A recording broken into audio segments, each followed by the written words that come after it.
I've actually been wanting to do this for so long. So I'm glad to be doing it again.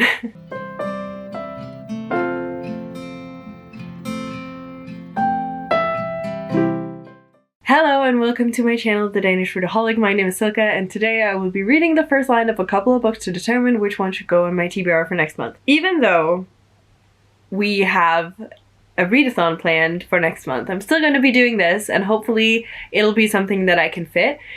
I can't tell you if it is or not because I won't tell you the prompts yet, so there's that. I'm looking a little bit red and a little bit puffy in my face, and that is because the coldness in Denmark is ruining my skin. So my skin is just very dry, very itchy, and it looks terrible when I am wearing makeup. So you're gonna have to deal with my natural redness. Anyways, you know the drill. We will be generating some numbers, and based on those numbers, we will be picking some books that I will be reading the first line of. I have gone through all of my shelf and put down all the numbers. I will write down what we get. So this time I've actually done something different. There is this option where you can hide the results, and I thought that was kind of funny. So we're doing that, and let's see what the first shelf is.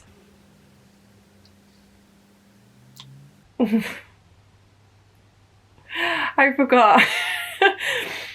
I forgot that because I moved, I had to divide the shelf a little bit, or the shelves a little bit differently.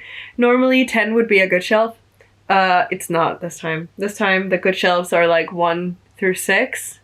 They're the best ones, and yeah, so.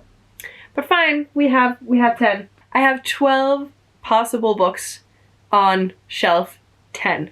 So let's see which one we get.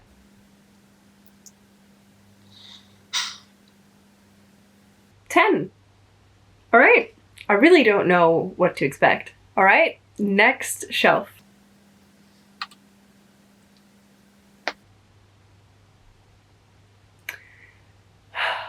"14 is the worst one. We have 9 possible books on shelf number 10. I was debating doing 10 because there is a book that I have read but I want to reread, but I felt like that wouldn't really make sense because then I would have to take books that I want to reread on other shelves as well. So we're doing 9, and let's see what we get.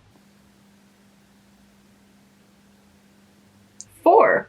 All right, let's find the third shelf. This time, please give me something good. 9. We have 4 possible books on shelf 9, so let's see what we get. 2. I think 9 might actually be my Christmas shelf, which wouldn't be all too bad. 4th shelf. 6! Nice! On shelf number 6, we have 19 possible books, so I really should get on with that shelf. 9! And the final shelf for this round. 7! We only have 2 possible books, and it's a contemporary shelf, so 1. That was all of the spins, so now I'm gonna go get the books and then we will get to the reading part. Okay, let's just say it's a very, very, very mixed pile. Let's start out with The Help by Catherine Stockett. This was shelf number 14, book number 4. This is actually not that bad. It could have been worse. I have no expectations to this. Oh, what? I'm kind of getting emotional now because, oh, this just goes to, like, what? So I opened this book and I found a note, and that was from my best friend in, like, high school. And she basically said, "Hope you'll enjoy this book as much as I enjoy spending time with you. Love, Val, 2016.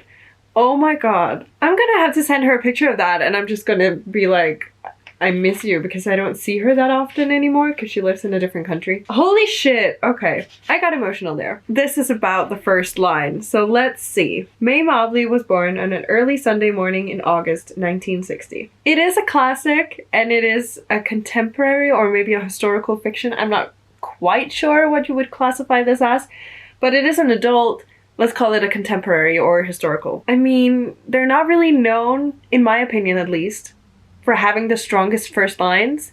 They always open up with kind of like an introduction to the main character in one way or the other. This is one of the better ones, in my opinion, because it's not like, I don't know, it kind of gives us a great, well, a beginning at least.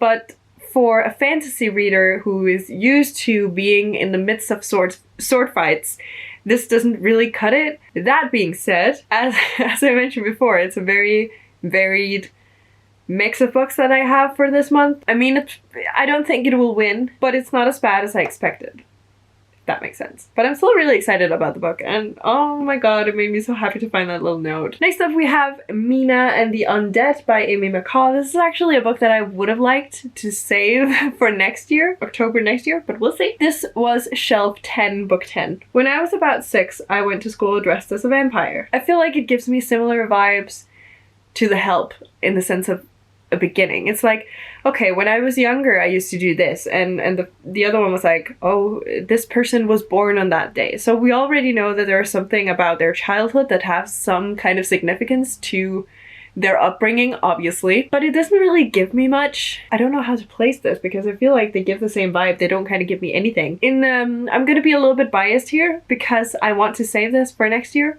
None of them are gonna win anyways. I'm gonna put this as second, and I'm gonna keep The Help as first. Next up, we have shelf 7, book 1, and that is She Gets the Girl by Rachel Lippincott and Alison Derrick. Young adult contemporary. I'm excited for it. Every single person in this room is looking at Natalie Ramirez. Okay, I am more intrigued by this than any of the other two, because it kind of sets us up to a character but not the main character.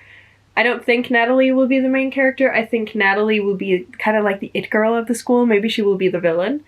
But there is Natalie Ramirez, and she is intriguing and everybody's looking at her, and I want to know why. So, I'm gonna put this at first place. Alright, next up we have shelf 9, book 2. And that is Christmas Dinner of Souls by Ross Montgomery. Would it be perfect if this was the book that was picked? Yes. Am I gonna be a little bit biased? I'm gonna do my best not to. But let's just see what the first line has in store. The good children were all in bed by now. Well, it's not intriguing, but I'm gonna put it first.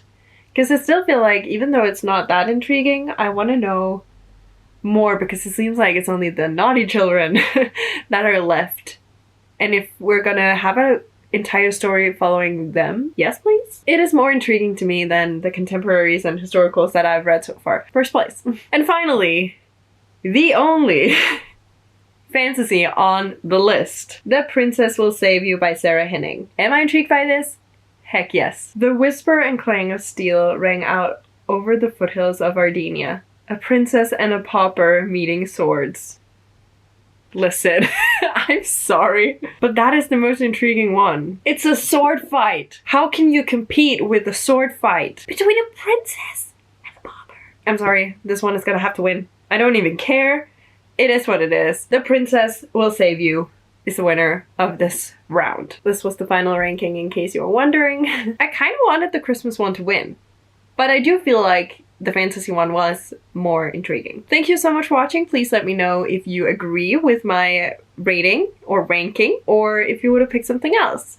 Maybe you were more intrigued by one of the contemporaries. Let me know down in the comments. If you just want to let me know that you're here but don't know what to comment, you can always leave a green heart. If you like this video, please hit the like icon, and if you want to see more of my bookish content, please consider hitting that subscribe button. It would mean the world to me.